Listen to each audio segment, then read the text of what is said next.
Very good morning, very good afternoon, and a warm welcome to our session Climate Science for Cities.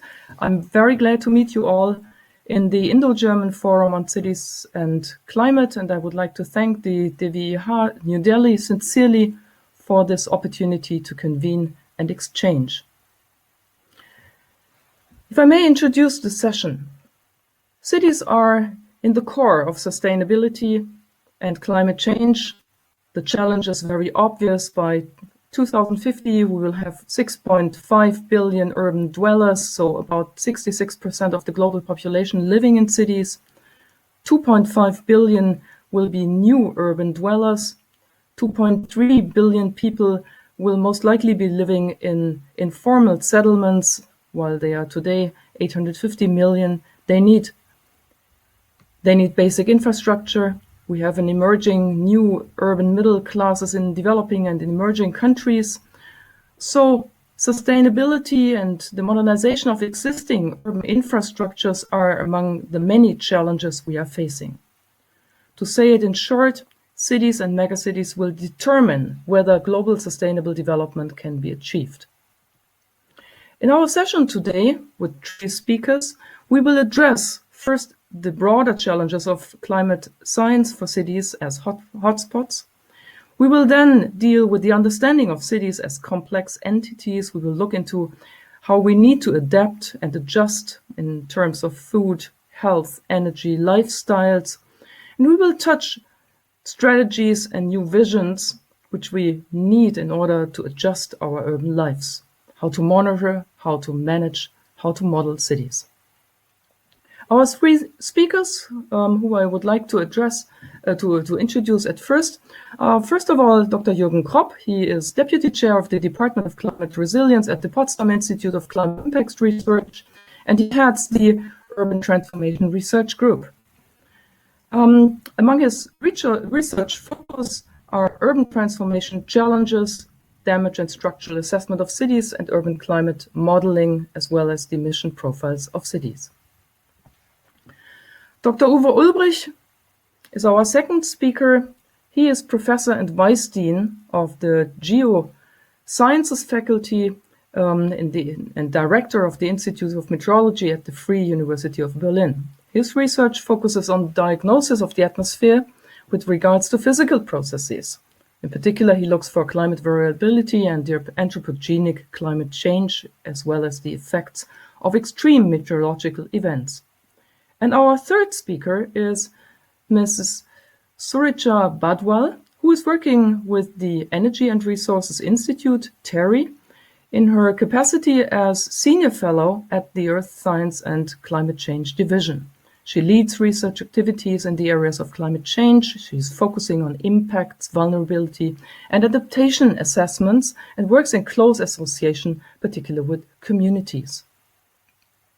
My name is Frauke Kaas. I'm Professor for Urban and Social Geography at the Department of Geography at the University of Cologne, and I'm working on megacity transformation in Southeast Asia and India, and I will guide you through this session. And I sincerely hope that the internet connection will work. I see that it is at times disturbed. I would like to ask our speakers to strictly stay at 15 minutes of their presentation, which will be followed by 15 minutes of discussion each. And I'm very glad, and I would like to ask Dr. Jürgen Kropp to please start with his presentation. Hello, everybody. Good morning or good afternoon to everyone.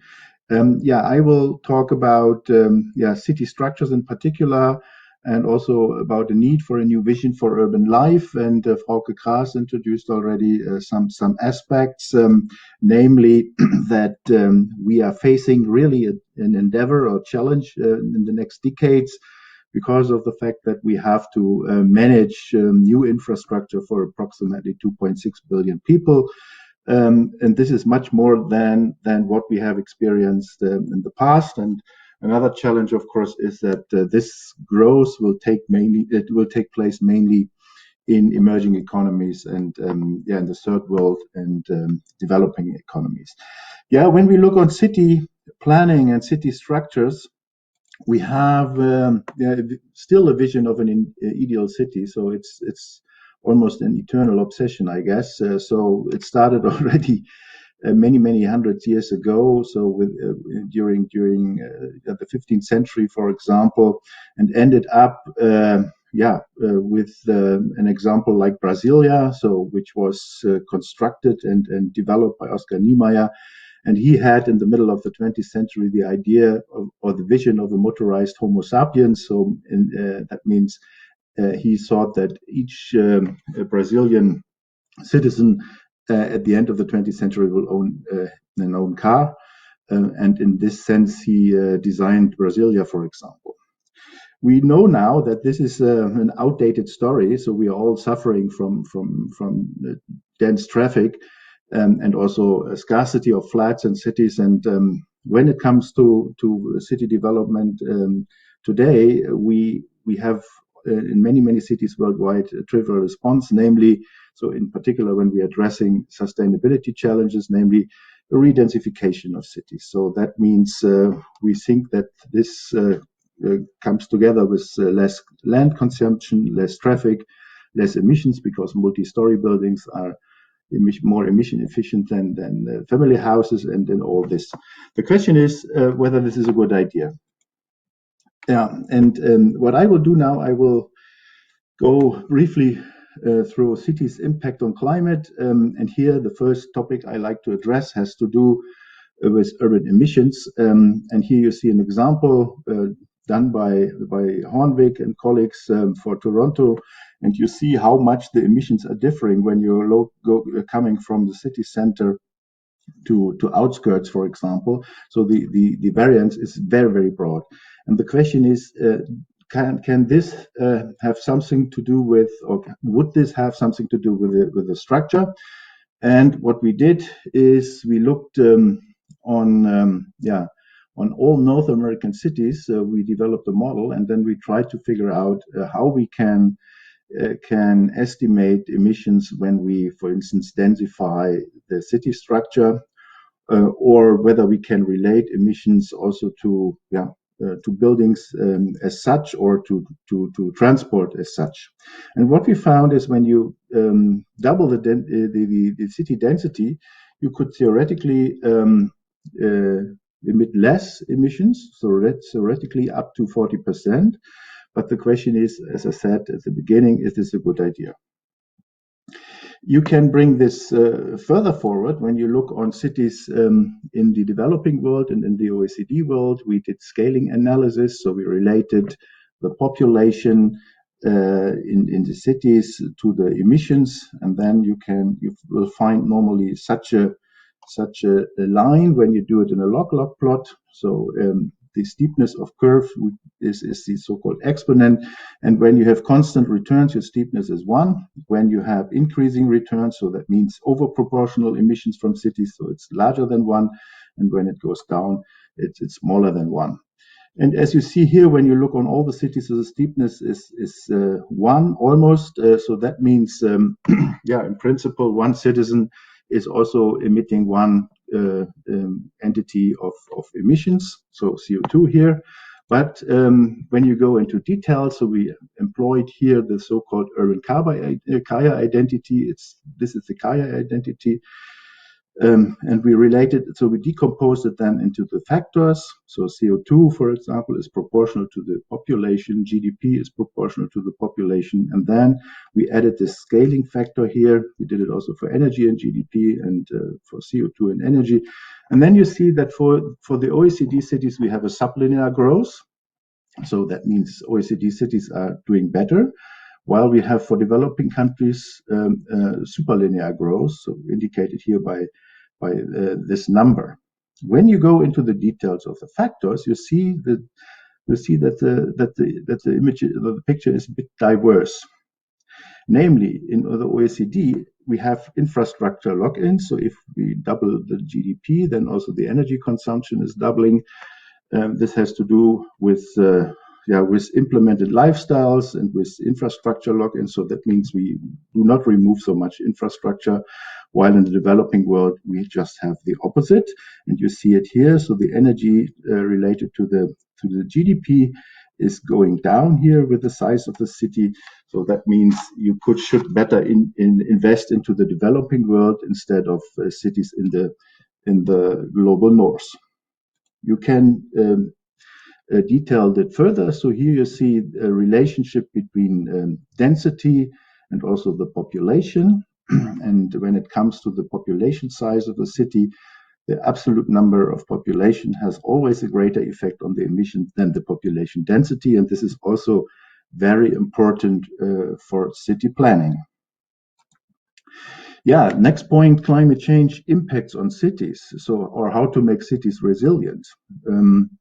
We all know about this urban heat island effect.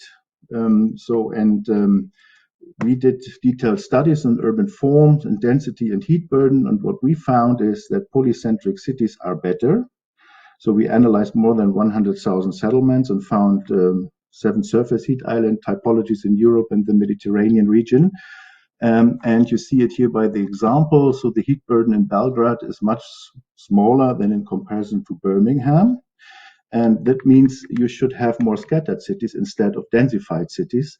And this is one of so-called trade-offs. You're always creating, when you start city planning, you always create target conflicts. And this is one of the target conflicts. And we brought this forward further. So we analyzed it, for example, in Berlin.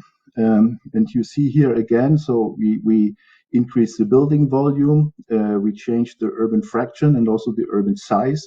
And when we increase the building volume by 100%, you see what happens. Yeah, so the urban fraction is going up, but also the heat burden is going up. Yeah, but when you increase the size of the city, so when you organize more scattered cities, then you could mitigate the heat island effect, for example. So this brings planners always into difficulties. And of course, what we have to do here is to think about new narratives of urban living and urban planning. Yeah, another point is related to the lifestyles of urban residents. So here I will take the example of food consumption and what we did here. So we understand cities as functional units. So cities are attracting and releases material and labor from the urban hinterlands. Here you see Berlin and its hinterland. So what is brownish here is Berlin, so the cluster of Berlin. And here you see how we have various exchange processes are established. So what we did is, so we thought about local food self-sufficiency. So we tried to figure out whether it's feasible to produce the food nearby the cities. And when you have a green color here, so here are the assumptions. So we took into account urban growth up to 2050. We took also into account dietary pattern changes and also global warming. So here the RCP 8.5 scenario. And what you see here, so for India, for example, you're in a good shape. So that means almost 100% of the food could be produced around or nearby cities. What happens when these 3 processes are triggered or starting? You see here. So that means when you compare this figure with the previous one, that means that the option to produce food nearby a city is not existing anymore.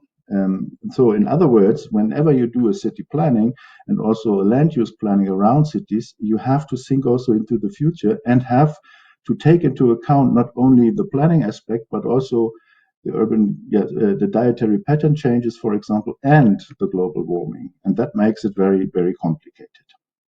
Yeah, so what is a potential solution? So how we can move forward? So there is no silver bullet solution, of course.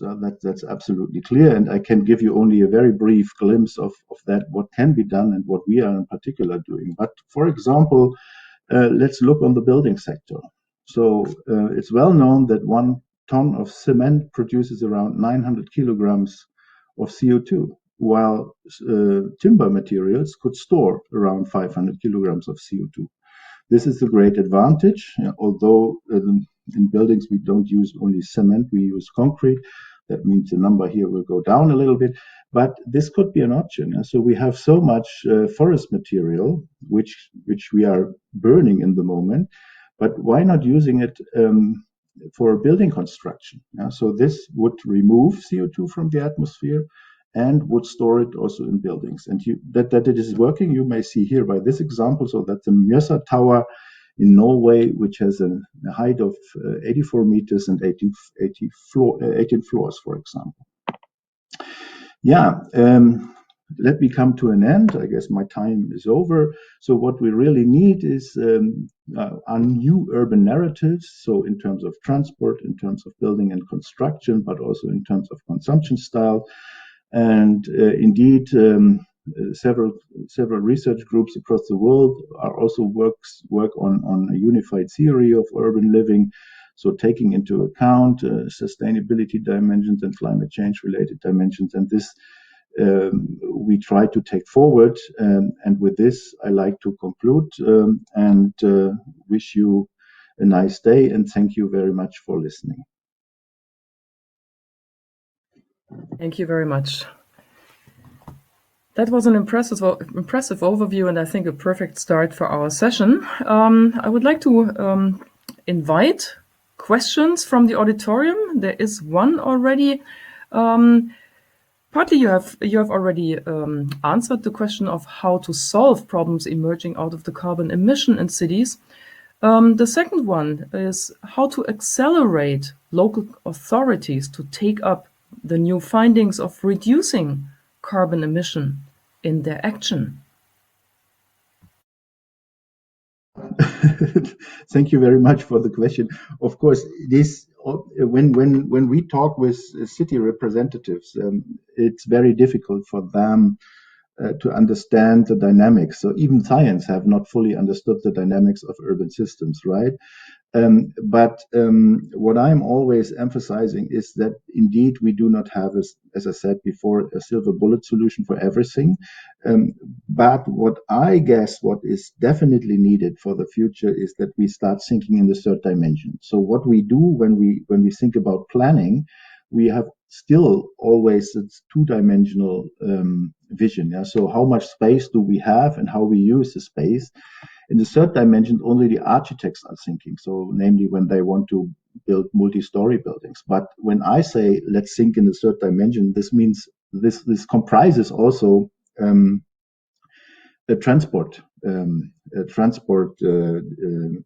challenges, for example. So we have already elevators which are moving from one building to another. So goes down in one building, then it goes horizontal into the next building, and then up into in the other building. So these kind of transport mechanisms we do need, of course. Yeah. So that means we have to think about transport also in the third dimension, and not only transport, also services. Yeah. So maybe that we can also produce food in the third dimension, although this will not help us so much, but for very localized production, it could help.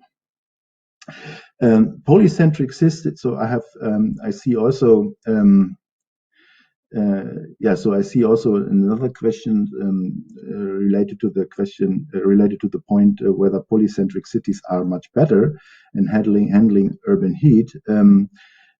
This is definitely the case. Yeah. So, and the urban heat island effect is, of course, caused by the materials which we are using in cities. So this is very, very old knowledge, I would say. So we know it since decades, but we are now starting to understand how the different materials are working together. So and how these effects are created. When I say polycentric cities are better than monocentric cities, this does not mean that we need to use more land, for example.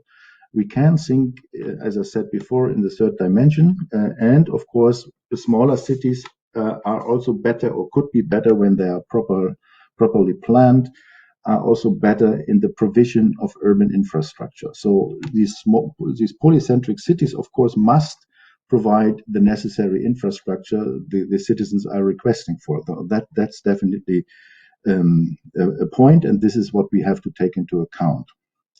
Talking to the mayors and to the city councils is very, very difficult. This is not a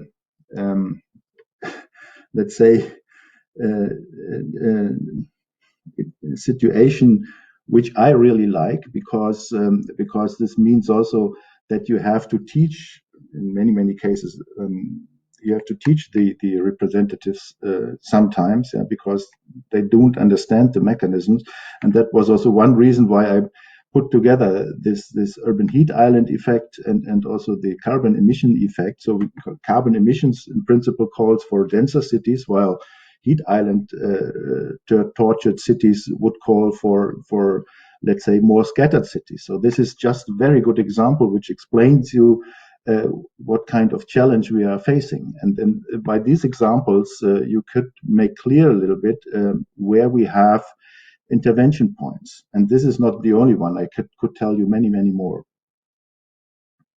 Very much. We have another very interesting question from Sanskriti Menon, asking, how are these findings shared with the citizens who must adopt these changes in their personal lives, and also ask the representatives to make policy changes? So to what extent would you see that citizens and public contributions to climate change policy research and development are relevant? Question, of course. Yeah. So we have today you can't apply for a research proposal without involving also citizens. Yeah. So this is so dissemination became in the last let's say 10 to 20 years very important.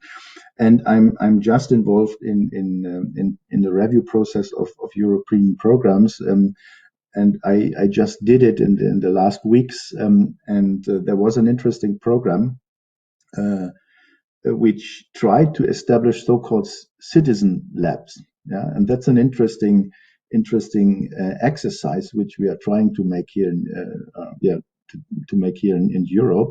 So we try to involve citizens and develop solutions and discuss scientific challenges together with them. Indeed, this is a long-lasting process. And I would not say that this is the only one solution. It is not, of course, so because science can always do things much faster, because we are the experts, we are modelers and so on. But we should not forget that all the solutions we are communicating or we are writing down in scientific papers, that this results need to that we have to bring these results to the people, and we have to convince them. And I don't see any other option than to talk with them. Yeah. So however we do that. Yeah. So this is my opinion here. Thank you very much. Talking about city labs, our next question is addressing that to a certain issue, in a certain way, addressing the vertical farming issue. So vertical farming, which is popping up in order to handle urban heat islands. And the question from Sayan Mukhopadhyay is, how can this method also help in food security, including like kitchen gardens, etc.? So the situation is, so we have also here in Germany and also in Europe, I guess, an intensive discussion whether urban farming could be a solution to shorten, for instance, transport chains. So in other words, also to reduce then the transport emissions, and whether this also would help us in order to ensure food security. So the first point is, so when we come to very big cities, I don't believe that urban farming is a solution, because we estimated this for the city of Berlin, and we found out that this is not an opportunity. So you can do it on let's say on your house level, or let's say even on your family level. This might help you personally, but this is not a kind of an economic branch, and it will never develop to an economic branch. The reason is quite simple. So when you would do it in, let's say, in bigger dimensions, you have also to think about logistic transport chains. You have to bring up fertilizer to the rooftops, for example. You have to bring up water to the rooftops, and also the the food you are producing you have to bring down and then to shops where you can sell it. So all these things are in many cases not taken into account. But on the local level, so for your family, or let's say for your quarter, it could be an opportunity, but not in an industrial dimension. Thank you very much. It's a very clear word, and I think these scales issue which you are pointing to is something we need to take into consideration. So we are now currently talking about very different scales. Thank you very much, Dr. Kropp, for your insightful presentation. And I would like to invite now Uwe Ulbrich from Berlin. And as you can see his slide already, Climate Science for Cities, Challenges and Strategies. So, Herr Ulbrich, we're looking very much forward to your presentation. Thank you very much, and thank you for the opportunity of saying something about thoughts about challenges and strategies from a meteorologist who has been working on cities just fairly recently, because I'm coming from rather the large scale situation and but the local impacts, and this makes things very interesting, starting with a situation that also was explained by Jürgen Kropp just before. One of the labs we have is indeed our own town, and this is a particular interesting approach to go for the own town in a university and do research there. As you see on the left side, this is a picture taken from our institute in Berlin, and what you see is Berlin is indeed a rather green city, so in some senses probably ideal in terms of, for example, the urban heat island issue. But when you look at the right side, this is again Berlin, then you see that it is highly diverse. So what is shown here are these urban categories of the town, where you can characterize different parts of the town. And indeed, what you see is the scale issue is here in the spatial sense rather relevant. And the question, what are the impacts, is something that must be dealt with on this very scale. So what we need in the end is detailed information, and what we need is very high resolution estimates of current and future situations that cities have to tackle. And this is coming, as I said, I'm coming from the large scale, quite a step or a number of steps where you have to go to have adequate temporal and spatial resolutions. What I wanted to show you for a start is that we do have some questions about the topic of cities and climate change. And I briefly say something about the meteorological aspect of cities and climate change, and are they special by any means? Then I'll mostly go into the question of how can this be addressed under current and upcoming challenges, which my focus would be is indeed the impact question and the risk questions for cities, rather than the view of having this very broad picture of developing cities, but really asking, can we mitigate, can we reduce risks for cities, and what can science do in this respect? And this is really leading to the last questions: what could be done or should be done to optimally draw advice from scientific knowledge for people, for the administrations, and for the other groups. This is about the plan, what I wanted to show you in this presentation. Now, starting with the question of cities are particularly affected by climate change, I have been looking into the IPCC, well, the latest one, the new one is still upcoming, report, and looked for what is mentioned with respect to cities.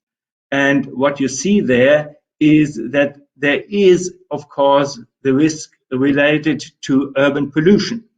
The pollution is certainly something that must be addressed. There is much of production of urban pollution, and there is, of course, many interactions with respect to that.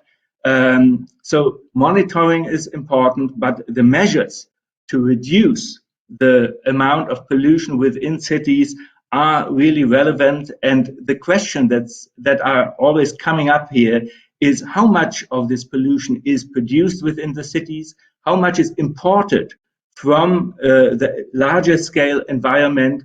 And so there is the question of an optimal approach to mitigate this that makes cities special within the climate and climate change discussion. The other thing was already mentioned, that's the urban heat island and the different, say, characteristics of temperatures that are within a few kilometers of a cities really occurring. And these are quite important and need to be addressed, for example, by architecture, by city planning. And what science can do, of course, is to identify the current situation, to have a better understanding of that, and to have an estimate, at least, of what is forthcoming under climate situations. But what you should be aware of is these are just two examples where the city should be distinguished from the large scale, where it is important to look at the small scales to have an understanding and to link science and the cities. There are many other aspects that are really related to the larger scale, and cities are not particular foci with respect to the hazards. I'll come to the aspects why they are important still, but with respect to the hazards, my opinion is they are largely not. So this regards flooding, for example, of rivers or of small-scale rivers, because the question of rainfall being modified by the cities is still under question, and there is no clear sign that there is a major effect. With respect to storms, we rather know that the roughness of the buildings will reduce the intensity of a storm locally. Even though one has to take into account there are certain local effects that could lead to an enhancement, but largely the storm issue is something that is actually on the larger scale, and the understanding of the storms must be on the larger scale. Drought is something that is not a particular issue of cities with respect to meteorology or climatology. But, well, when this is the case, and these meteorological hazards are not particular to cities, in how far are cities really then important? Well, with respect to the cities, what you should know is that cities are indeed, of course, exposure hotspots. There is the dense population, and there is the risk of somebody being affected is by largely larger in a city than in a rural area.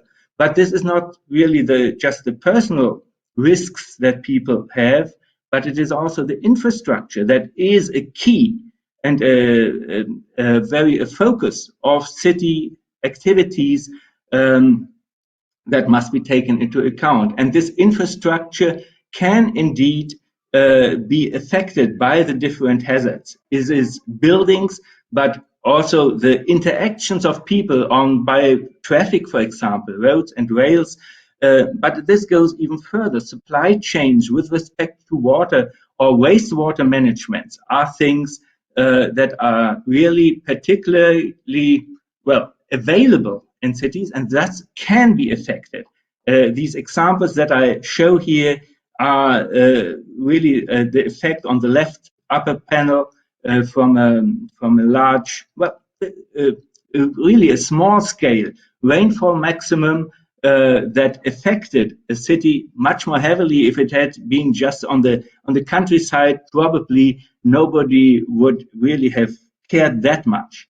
Or in the lower down figure, you see the same thing in Berlin, where the underground is being flooded from a strong rainfall event, or here a street.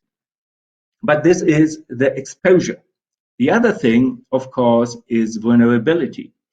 And with respect to vulnerability, it is known that cities are already vulnerable, and they are vulnerability hotspots these days. And there is a perfect, a continuous activity in the cities and with the city administrations that tries to minimize the vulnerability so that under normal conditions nothing great happens and everything can work fine. But there is, of course, questions coming up with respect to vulnerability, and this is relating these the people and the infrastructure and the administrations to the hazard intensities. And this is actually what I would like to put your focus, your view on. The question is normally being addressed, often being addressed, if you have certain infrastructures, for example, are they resilient towards a certain hazard intensity? Well, this is everyday work. Administrations have to take into account what the risks are and have to keep certain thresholds in order to have to follow, for example, legal laws. But this is not the only thing. In cities, you have an urban system, and of course, this system has different aspects that have an interaction with each other. And this is not a simple interaction necessarily. It could also involve the question of time. So how long is a part of the system failing before other parts of the systems are affected? So it is really a very complex system that must be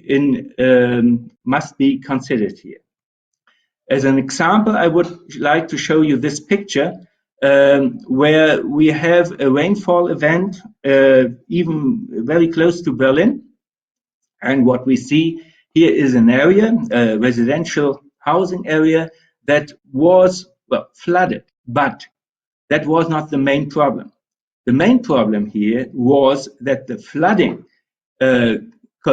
continued after the rainfall event over several days. And this meant, under summer conditions, that there were midges and everything coming up, and the problem for people really was enhanced. And so the question came up, well, isn't that something that must be addressed more thoroughly and more sustainably? And how much money should people take into their hands, or the politicians take into their hands, to solve that problem?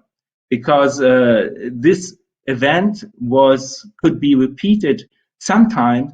The question is, where should mitigation measures be put? And this has, of course, legal aspects that must be taken into account, and administrative ones. But this is not all.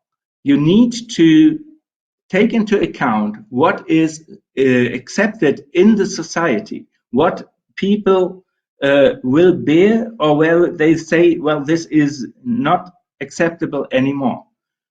On the other hand, of course, this has financial aspects that must be taken into account. And so all these issues, from the technical possibilities of financing and the legal stuff, they are important.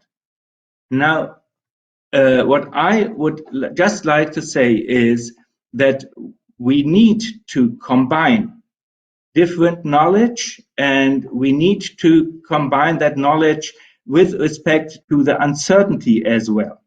And this should, for example, include the uncertainty that we see here of different possible processes, how climate and how weather can evolve. And this is something, and the current situation, that we're learning from the past. What you see here in the top panel is not sufficient anymore. But what you need to do is look into the future, and take into account the uncertainties. Also, what you need to do is to learn to have more practice of the scientific disciplines, to work together.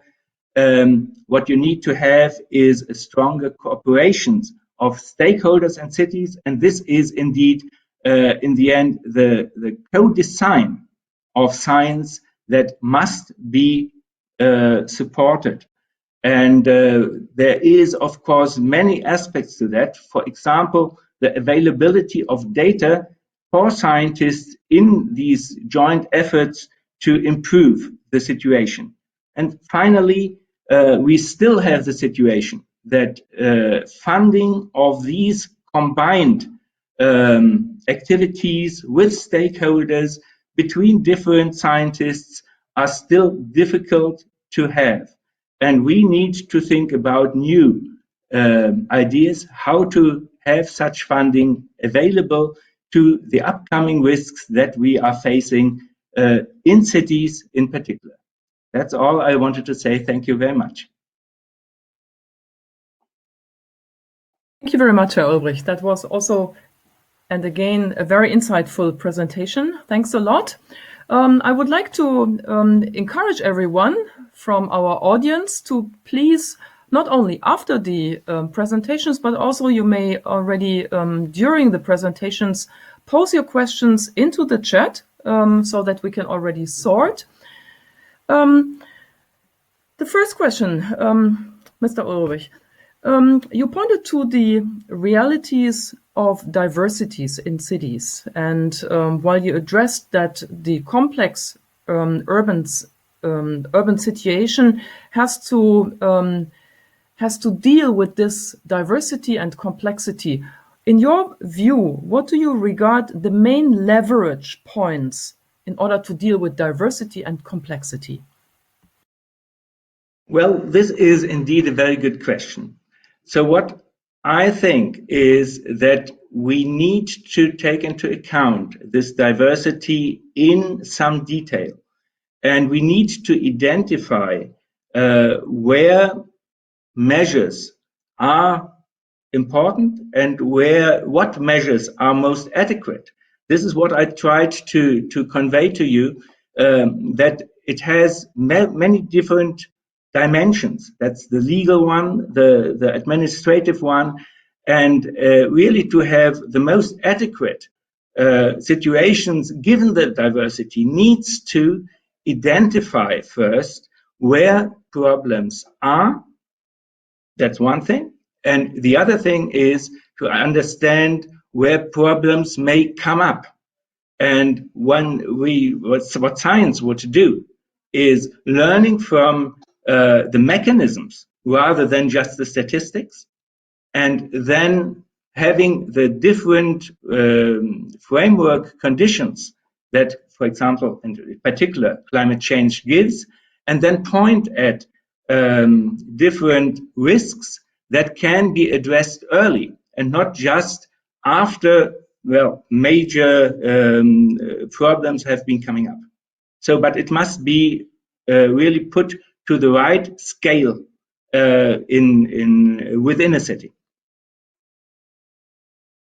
Thank you very much, which would imply, if we see the diversity of different cities, which we also saw in the presentation from Dr. Kropp already, that would imply that we need to investigate very thoroughly for each and every city the mechanisms, as you said, the mechanisms, the different historic and current constellations. So how to deal with this huge diversity of individual solutions which we seem to need in order to really deal with the problems on a local basis? This is indeed a challenge because cities are different. Now, what we really need is a framework that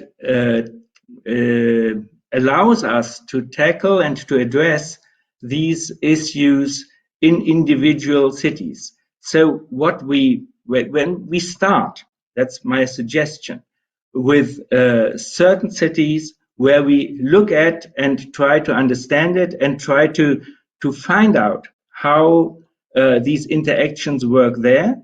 But when we try to put what we learned to different cities, they are not just, say, different city structures, but there are many other things that are different. So to transfer this to another city is a major challenge. And I don't believe that there is a one-fits-all solution. But what I do think is that it is quite worthwhile to have closer contacts between science and the cities on an individual basis. And I think that it is not, for example, when we are working in Berlin, it makes much sense to start learning that and setting up these interactions with administrations, with the legal issues, etc. In our city. And this can also be done in other cities, and it should be done in other cities, linking science and administrations and society, and then coming into an exchange and learning from each other. This is, in my opinion, necessary and the only way to handle this kind of diversity well. Thank you very much. That's a very frank answer, and I'm afraid you're right. Since we have a quite wide audience, we have about more than 80 participants, it would be really nice, and let me once again encourage everyone to use the chat freely to not only pose questions, but also maybe remarks on these views, because I'm quite sure that the experts present see, particularly if it goes to this individuality of cities, sees particular solutions, maybe particular leverage aspects, where to start, who to include, etc. So feel encouraged to use the chat very frequently. I would like to, since there is no comment or question currently, as far as I see, I would like to come to one point. Mr. Ulbrich, you mentioned the combination of knowledge, and you already briefly touched the experience of Berlin. Would you mind to explain a bit more in detail what you mean with this combination of knowledge? What kind of data, what kind of insights do you mean we need to combine? I thank you for giving me that opportunity that may serve as an example of a way that we found most interesting for the city of Berlin. And with giving the large-scale climate, Berlin has indeed a problem, or two kinds of problems with water. The one is too much water, and the other is too little one. And again, the question is here of scales. That is, too little water and too little groundwater is coming up, and this is in the projections of climate change development, that where you see that there is less water available in total, but there is an increasing risk of heavy rainfall events, which would lead to flooding and pose different risks. Now, that seems very easy. How could you, well, on average, not so much is changing. But these two opposing directions, how to tackle them. And there are, when you look, you find very many aspects that play a role when you want to find the optimal solutions. And there are different steps that we are trying to address, and this is cooperating with the administration, which currently has the task of identifying, for example, with respect to the flooding issue, what are the areas currently affected, and they are collecting data that are difficult for us as scientists to have, where you see on the current situation, the current climate situation, and the recorded weather situations that we have, where risks are coming up. And we need, of course, not only to look at that from the meteorological side, but also from the hydraulic side and the hydrological side. And the question here is, well, apparently administration must do something, but what should they do? And what is the basis of their decision? What they currently do is they look at the recent past, and they know they have to do something. But this is, in my opinion, not enough. They must be educated to take into account the future. But given that the future is uncertain, they have to decide under legal conditions, for example, under the legal rules, for what probabilities of events they should make the city, say, heavy rainfall proof. And this is not the only thing, of course, the heavy rainfall. You have the groundwater question. Currently, the statement is, well, we just have the situation, we have less groundwater, we have sinking lake levels, we cannot do much about it, but under the given rules. And when we say, well, this situation will, from our knowledge, from our modeling approaches, will deteriorate, then it should be considered that the current rules that they have and that they have to obey should be changed. And so there must be an interaction between science, administration, and also even people. And I think it was mentioned before that it is quite an important issue to have people being involved in that. And I gave you that example of Legebruch. If there is one event, people say, well, this happened. Yeah, thank you very much. I really join you, and I like the way you're pointing to these uncertainties.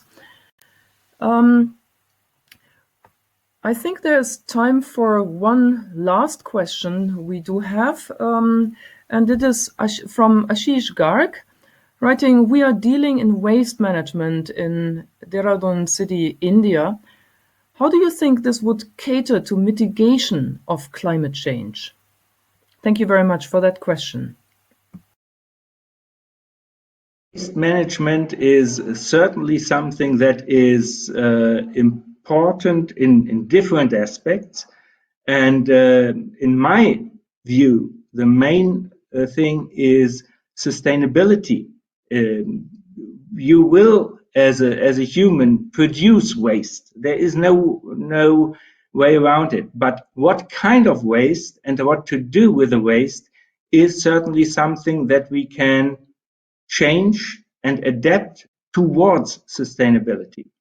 And so we need to take into account what is something that will lead us to a situation, even in many years, that is still sustainable. Certain short-term solutions may be cheap, they may be optimal, but we have to think also about future generations. And so this must be considered in this waste management. Very much. That's again a very upright and I think very realistic answer to the question. I do see one more comment, and question, but I would like to ask Dr. Pradi Rajiv, let us come to your question at the end of the presentation, because I would like to stick to the time frame, allowing Mrs. Suruchi Badwal to give her presentation. But before that, once again, thank you very much, Herr Ulrich, for your very insightful presentation. Now the floor is given to Mrs. Suruchi Badwal, and we are looking very much forward to your contribution. Providing me this opportunity, and the focus of my presentation largely goes back on the science behind the climate, with regard to which we are talking about the need for both adaptation and mitigation to climate change in cities. I would just begin with basically talking about the source of gases, the different sources that we're talking about. And of course, most of it in terms of consumption is concentrated around cities and urban areas, whether it's to do with transportation or it's to do with electricity consumption. So largely the different sources which are basically causing an increase in the concentration of the greenhouse gases in the atmosphere, in turn basically perturbing the climate system and the natural composition of the atmosphere, which is to do with nitrogen and oxygen levels that are present, and minor gases, and ideally basically distorting this percentage in terms of the composition in the atmosphere, with an increase in the concentration of the greenhouse gases.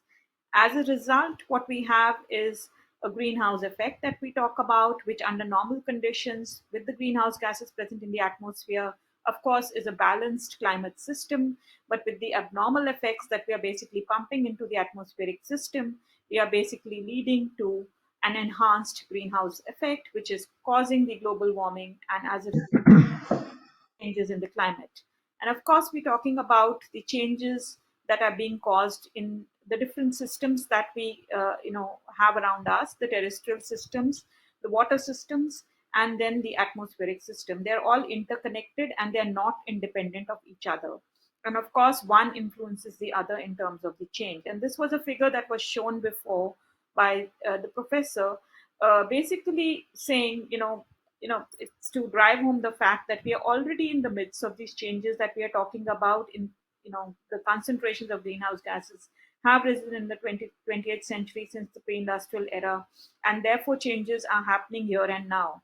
And of course, we are projecting them into the future to see how these changes are likely to happen in the future time periods. There are different trajectories of growth that we basically look at, maybe a cleaner path of development which takes us to the lower end of the spectrum, and a more intense path of development with furthermore emissions of fossil fuels, which will take us to the higher end of the spectrum. Of course, there is overwhelming amount of evidence that this is caused by human activities, and the various activities are being documented, and there's research and scientific understanding built around it by the IPCC as part. Now, all these changes that we're talking about in the climate are likely to have surrounding risks. And of course, when we talk about surrounding risks, we're talking about the changes in the climate variability and its extremes, and the uncertainties and the ranges around it.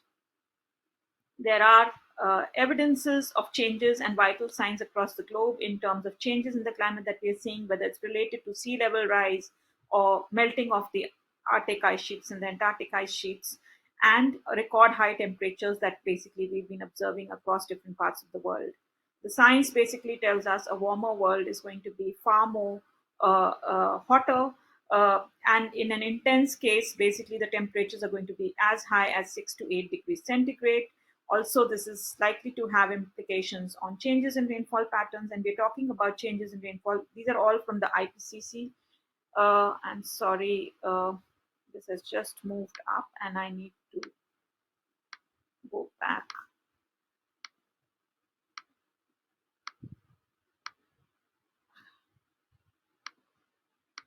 So basically saying that it's going to be a warmer and a wetter world in many cases.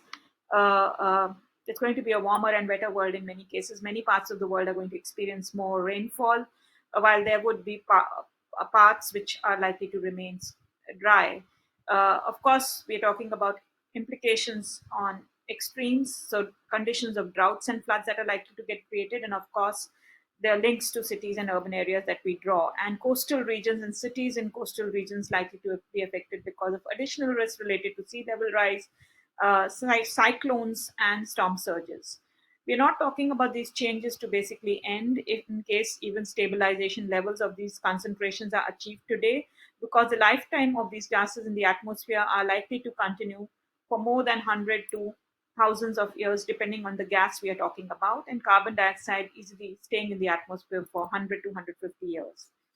So we're basically talking about changes in the climate in future in terms of various assumptions of growth, and we as I mentioned before, we could be on the low end of the spectrum, we could be on the high end of the spectrum. Now, in the context of India and the changes that are being expected, we are expecting us to be more wetter in future with certain pockets which are going to be dry and therefore drought conditions to prevail.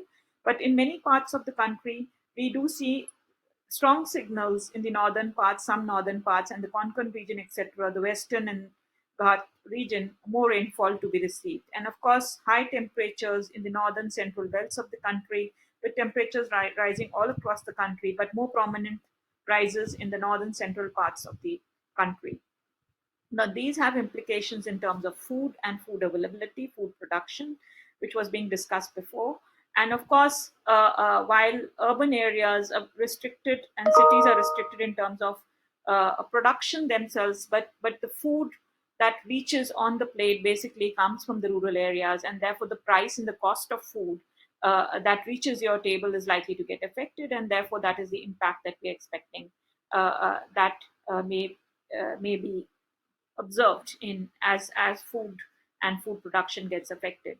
This is basically a figure from a report last year, which basically highlighted how beginning of 2020, the number of million people who were were reported to be affected by food insecurity, and how because of the pandemic we saw the numbers basically increasing multifold because of lack of production as well as access to food. And of course, the combined effect of climate further aggravates and worsens the situation. The impact on water resources was highlighted, both surface and water. Depends on the amount of rain and the frequency of these extremes that occur in different parts of the world. We have observed increase in precipitation, incidence of precipitation events in certain regions of the country. And what we've observed is, of course, more rain could be tapped and it could be used for beneficial purposes in the dry periods to provide water. But what we've observed is it creates waterlogging conditions. And in cities like Mumbai, we've had several years when we've had heavy precipitation over the last 15 years repeatedly. It has created chaos and it has disturbed the whole city in terms of its functioning. There are assessments that are done for scientifically to see the return periods of these floods and the heavy precipitation events, and these basically guide you for policy and planning and what corrective measures basically can be taken.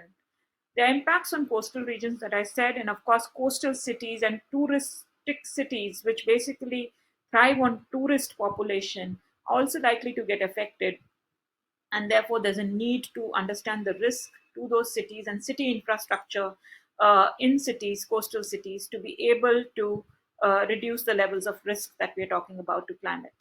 There are impacts on oceans in terms of acidification, and impacts on oceans in terms of fish catch potential. So marine life and livelihoods attached to it basically getting affected. There are projections and studies done by us where basically we're looking at the degree of inundation that we can see because of storm surges and sea level rise in some stretches of India related to sea level rise. And what we basically observe is extreme levels of rise are likely to have more land underwater. And of course, we have some of our metropolitan areas and large cities, basically in these areas like the city of Kolkata, basically very likely to get severely affected because of the rise that we are talking about, and an extreme rise of extreme scenario of rise above 4 meters, which is actually a very you know advanced case in terms of rise in sea levels. We expect that much of the land in the city would actually be going underwater. There are projections which talk about cyclones and storms and city impacts due to the occurrence of these events in the country. And what we're basically saying is we do not observe an increase in the frequency, but of course, we are likely to experience an increase in the intensity of these events, and that may have an impact on city infrastructure. We've seen when cyclones hit our cities and our coastal areas, our electricity lines get affected, power supply gets affected, there's intense waterlogging, and of course, infrastructure that gets damaged with the high wind speeds. Airports are basically shut down during these periods, and the damage to airport infrastructure and other kind of transport infrastructure has also been reported exceedingly. On the health side, we're basically looking at the spread of vector-borne diseases and its transmission, and also recent cases that are being reported related to heat wave conditions getting created.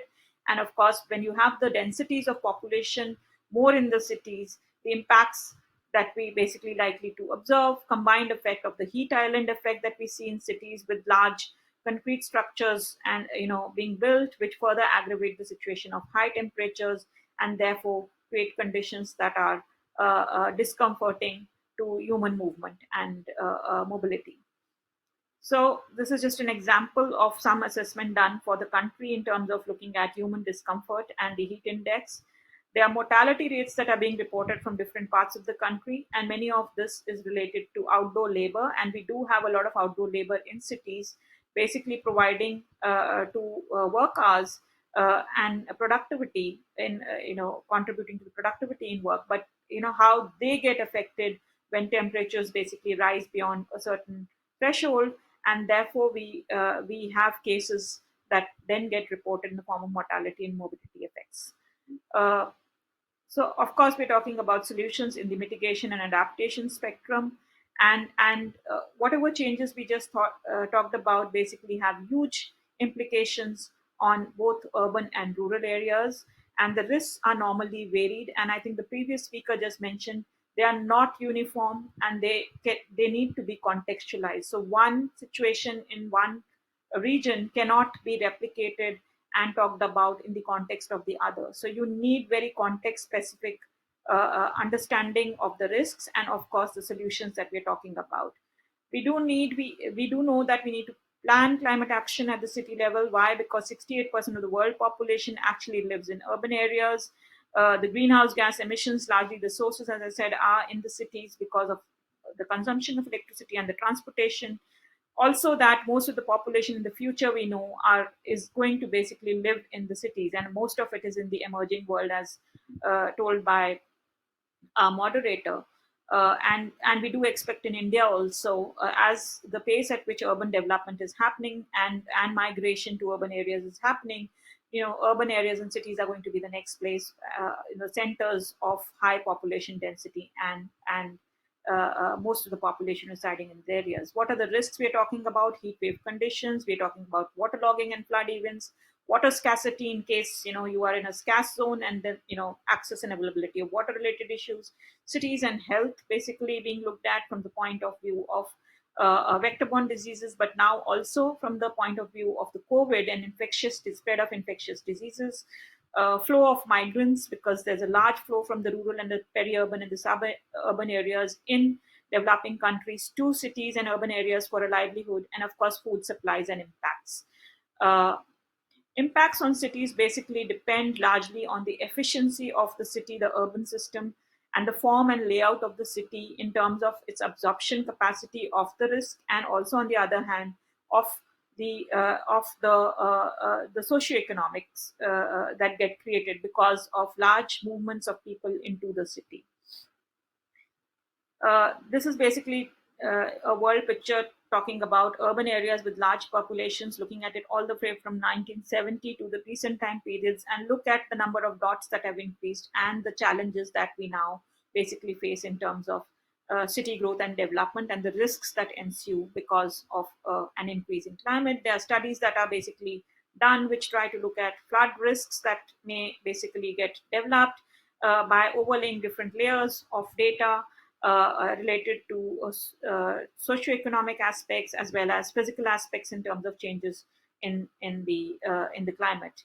And of course, this is a study on the health side, which basically reports for 3 cities across the world on the mortality risk that may increase with rise in the temperatures over time. And therefore, it shows how the graph is basically increasing. As temperatures rise, we see the risk levels basically increasing. So, a big risk in cities, especially in the context of developing countries, and maybe it applies to developed countries also. This is for South Asia, is feeling the heat. We are basically living in the tropics. We already have high temperatures, and further increases in temperatures are likely to basically make life difficult for us. The temperatures, basically, this is just saying that it's not only the day temperatures that are increasing, the night temperatures also becoming very challenging.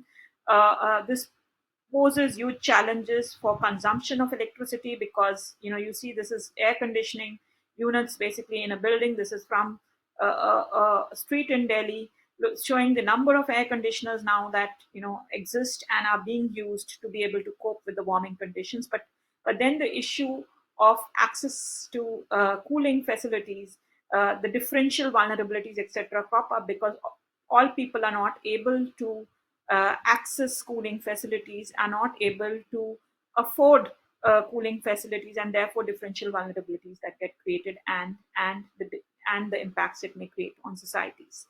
This is basically talking about city planning to be able to cope with it. Of course, we are talking about green infrastructure to promote green infrastructure. There are active cooling devices that can be looked at, and there are passive cooling mechanisms, which basically, the previous speaker talked about, looking at building materials, etc. The insulation in terms of the glass that is used, and the doors that are basically being used, etc. The roofing, etc., which may help in terms of addressing to some extent the challenges that we are basically likely to be experiencing with regard to high temperatures and heat wave conditions getting created.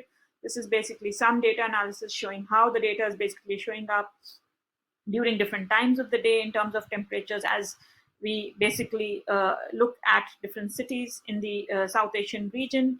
There are different methods that we are using to be able to document and create the evidence, modeling based studies, observatory labs, and community driven information that basically is being collected to understand the impacts of these changes that we are basically observing, and of course carrying out some demonstration in terms of analyzing the data and showing how the changes are playing out.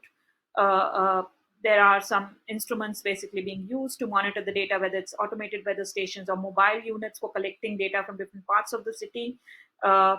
And of course, taking different transacts and stretches in the city. This is for the city of Delhi, where data is being collected to understand the level of risk and discomfort created because of rises in temperatures. There are solutions, and this is one of the solutions basically we were proposing for the marginalized communities living in the city of Delhi in slum areas, talking about improvement in roof structures, which may help in terms of reducing the indoor air temperatures within the houses, the small units, one room units that people reside in, to be able to help them deal with the discomfort to some extent. Of course, there are challenges, as I talked about. It's in every other aspect, whether it's related to food, water, health, energy, migration, and of course, it all boils down to city architecture and urban planning. There are studies which talk about the different modes in which cities can develop, but the challenges in developing countries are our cities are unplanned, and we already have the development happening in that unplanned manner. So where is the scope for us to be able to cushion and plan things to be able to address the challenges we are talking about? There is scope of addressing these challenges at different levels, at the city level, at the individual level, and then of course at the larger level in terms of the policy space. So this basically figure shows the different aspects that can be covered at different levels in terms of challenges, and ideally one needs to basically explore and investigate them to a larger extent to be able to respond to the risks. On the science, the objective is largely to enhance further our understanding on the issues and the strategies to be able to address these risks, create more evidence to be able to talk about what needs to be done. there are observations that we depend on, but we also depend on assumptions and modeling systems. And of course, the way forward is to see how we can promote adaptation and mitigation, which should be central to development in any city planning. This is my last slide, which basically says what we basically want in the future with regard to cities is to see that they are better planned with large open spaces and greener areas, because we feel that that may help dissipate the heat, allow for more circulation and air and cooling, which right now even cities like Delhi lack actually. Look for alternate roofing and building structures, which basically is another way to basically reduce the temperatures that we're likely to experience, have better drainage systems to avoid waterlogging conditions with heavy precipitation events, promote more water conservation and harvesting in areas which are short of water, to be able to provide water in the dry periods, with less amounts of water in case the region is in a dry zone. And of course, for addressing issues related to migrants that are flowing into the cities, to provide policy services which are supportive of migrants, to be able to allow them access to certain facilities that are available in rural areas in terms of access to rationing of food and subsidies on food, access to healthcare facilities and health infrastructure in cities, which basically normally is not available freely to all. Of course, there are issues related to food and food availability. There is a point on urban agriculture and promoting kitchen gardens in urban areas, which may help in terms of, it may not substitute your food, but also it may help in terms of some security and fallback option in terms of access to food. And then, of course, improve skill sets of the poor and the vulnerable people, so that they are able to cope during situations of extremes, and basically do not land up into dire consequences because of these changes that we're talking about, especially in the city's context, because most of our poor live in the slum areas. With that, I would basically end my presentation and look forward to the interactions. Thank you very much, Ms. Bardwell. That was a very insightful presentation and very impressive analysis, in particular of the situation in India. I do have a first question already, and once again, I would like to encourage everyone to submit your questions and remarks, discussion points in the chat. I do have one from Anil Kumar. If the temperature and rainfall profile is shown on the Indian map is real, then what would be the impact of the groundwater scenario in the Gangatic plain? Very far-reaching question. So we have a lot of dependency in the Gangatic plains on the groundwater resources. So even in today's date, there's a lot of withdrawal that we see that's already happening of groundwater for various reasons, whether it's irrigation or for other purposes. With the changes that we're talking about and the kind of rainfall pattern, especially in the mountain regions of the Indo-Gangetic plains, from where the water flows down to the plains, there is likely to be an increase in the intensity of heavy precipitation events. Most of this water is going to come down as a flush, and therefore the rate of recharge may not be maintained. And of course, we would not see the same kind of recharge being observed.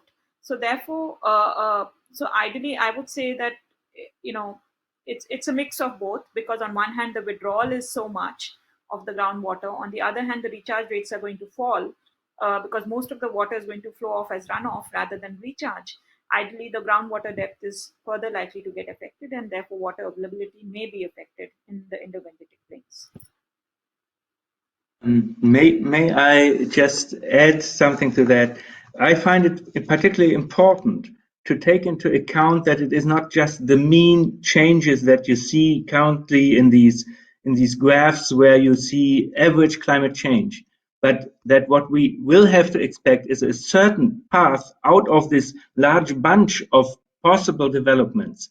And in order to have a good view of uncertainty, it is necessary to identify the different developments and to estimate them, for example, in terms of the groundwater recharge issue. Because there might be some that are modest on average, but they have very severe consequences during a decade forthcoming, while others are different. So really, my suggestion is not just to look at the average development, but in order to have a good understanding, look at the individual ones and do that groundwater modeling, for example, on that basis of the input that you get. Thank you very much to both of you. That leads again to what Ms. Badwal said, contextualization, the context-specific knowledge. Would you elaborate a bit more in detail? To what extent would you prioritize this context-specific knowledge? At least when we talk about adaptation, we do talk about contextualization to a large extent, because as we move from one region to the other, the nature of the risks basically vary, the level of development varies, and therefore what needs to be done to be able to address the risk and reduce the risk has to be according to the situation. And therefore we do talk about contextualization in that context, and that equally applies in the case of cities, because city and city level development and the risks also vary as you move from maybe a coastal city to an inland city in India, and maybe to a well developed city with infrastructure to a one which is still developing, and there's still a lot of development that has to happen. So we have, there is a classification of cities also in India where you have the metropolitan and then the first order cities and the second order cities and third order cities, and therefore one needs to basically, for me, contextualization becomes the most important when you're planning for any action for a city. Very much. That leads me to the point, and once again, let me encourage everyone to join in the chat. Maybe you are of completely different opinion, so feel free to share that with us as well. Ms. Badwal, you mentioned the climate action plans. Would you mind explaining to us and sharing with us your experience as to these climate action plans? On which level do they fit to best extent? What are your experiences in drawing these climate action plans, and also to come to the points of how do decision makers use these kind of climate action plans? India has, its National Action Plan on Climate Change, and following the National Action Plan, the states have developed the state action plans on climate change. Now, the state is a very large unit compared to a city, and of course, the states would have many cities and different order of different order of development. So, cities and towns. So these action plans had been developed some 7-8 years back, but they were pretty ambitious in terms of what they had to state. Right now, each state has been asked by the government of India to revise their state action plans. And this would apply to all areas, both rural and urban areas, and cities and towns that we're looking at within the administrative domain of that particular state. They are still being revised, and of course, little progress has been made in terms of its implementation. There's a lot that needs to be done in terms of mainstreaming the actions of those plans that we talk about with the normal development actions that already exist by those states, because they would somewhere converge with each other. And we need to identify those convergence zones or areas, because at the end of the day, the first speaker basically highlighted there is a lot of implications on the finances. So all these actions mean money, all these actions mean the resources to be able to implement, and therefore one needs to see where the convergences are, where the gaps are, and then of course wherever we have the gaps are the areas where basically we are talking about additional finance requirements to be able to address these challenges. So yes, it is underway. We do hope that governments are able to take them forward and implement them the way they have been structured.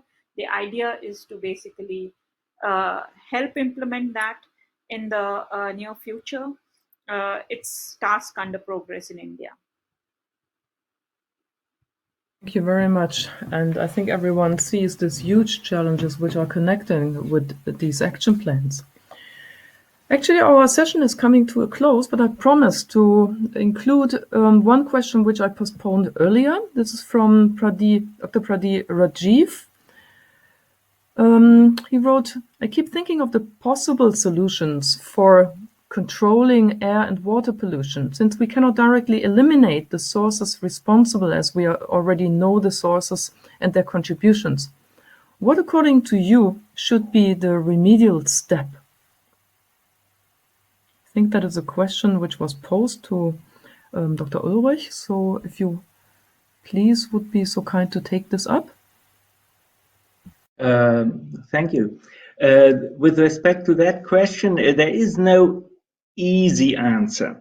In my opinion, there must be different approaches that are combined in the end. And one of those is assuming that people are really willing to have to contribute to measures that reduce risks and help with the possible solutions. It must be they must be enabled to really fulfill these wishes. And there are currently many conditions that prevent them from doing so. For example, when you think about waste, which was mentioned earlier, it is still the case that the amount of waste we are producing is too large. But the difficulty comes up that it is almost impossible for many people to reduce their waste as much as they should. And there are not enough incentives to do that. Rather than just rules, you need to convince them and give them the opportunity to do things. And this is one of these measures. The other is, for example, with respect to energy that we just mentioned, we need to have a broader approach to solve the energy problem without the fossil fuels. And I would wish to see developments worldwide that are really towards energy production or energy conservation that can help to have us to a more sustainable society and energy management. Thank you very much. I think that made it very clear. All right. We are coming to an end of this session, and please allow me to take 2 more minutes, because I would like to at least try to conclude, though I will not, of course, be able to summarize such an inspiring session. The session made clear, in my view, that, and to what extent, we have key challenges in our field, and all the 3 speakers, to whom I would like to thank very much for their engaged and very profound presentations, pointed to the leverage points we need to deal with, the leverage points we need to focus at. And I think there were 5 very interesting key messages, if I may take them out of the presentations, which will contribute to fueling our further discussion. The first, I think, is the issue of polycentricity. City systems. It is not enough to look at the complex systems and their interaction, city with surroundings and upcountry interconnectivity, but we need to look also at city systems, at the polycentric city systems. The second we dealt with in all 3 presentations was scales. So to what extent do we need to deal? To what extent do we need to include also the interconnectivity of different scales? The third, point was focusing on the realities of diversity, the individuality of cities, the contextualization, the necessity to have and to include context-specific knowledge. The fourth point, also like a cross-cutting issue in all three presentations, was the contribution of knowledge and the way how we need to deal with uncertainty and how do we need to deal with the unknowns, though coming to decisions, even though we do not see the whole picture. And the fifth was addressed by Ms. Badwal at the end, the climate action plans. The national, the states, the cities. How can we come to a system of cohesion between these different levels of action plans which are needed? How can they be harmonized? This is a huge challenge for the entire interdisciplinary and transdisciplinary research groups. And I think we need to deal with these issues further. What we have not, and this is my final sentence, what we have not dealt much with was the interconnectivity of stakeholders. How about including people? Who are the people? Who to include? How about citizens' contributions to climate change? And how to decide? Who shall decide on which levels, with which kinds of routines, and who can implement? This interconnectivity in the complex systems needs to be dealt with, needs to be focused, in my personal view, much more than we did before.